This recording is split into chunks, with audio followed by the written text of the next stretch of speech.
Well, summertime heat brings on rain and also standing water, and unfortunately that standing water is a breeding ground for mosquitoes. So in this morning's weekend house call, WDSU medical editor Dr. Corey Hebert talks about the dangers of the West Nile virus.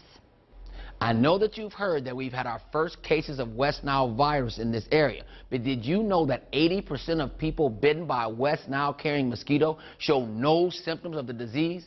The other 20% usually only experience mild flu-like symptoms, such as chills, fever, headache, muscle weakness, nausea, and vomiting, which disappear within a few days' time.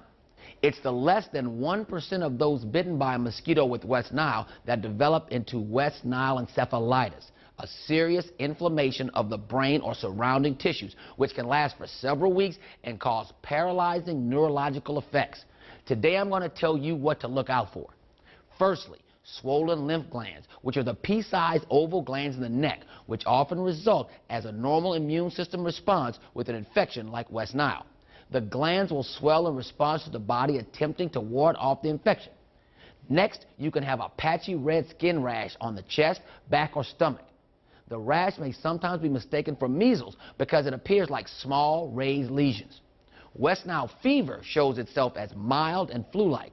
This can be concerning as the fever is typically excused as a routine bout of influenza because it's accompanied by other flu-like symptoms such as malaise, fatigue, headache, and muscle aches. Headaches are also very common with serious West Nile infection due to the onset of encephalitis, which causes the brain tissues to swell.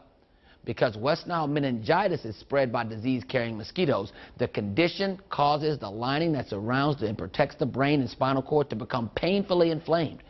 A stiff neck is usually one of the first signs of viral meningitis.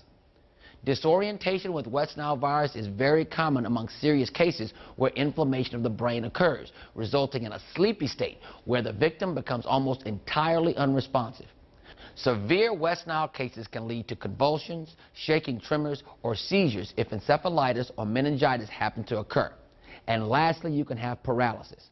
The numbness and paralysis associated with West Nile encephalitis is known as acute flaccid paralysis, a fatal syndrome that mimics polio with a total loss of muscle function to one or numerous limbs. So even though severe West Nile infection is rare, now you know what to do if you get swarmed by mosquitoes this summer season.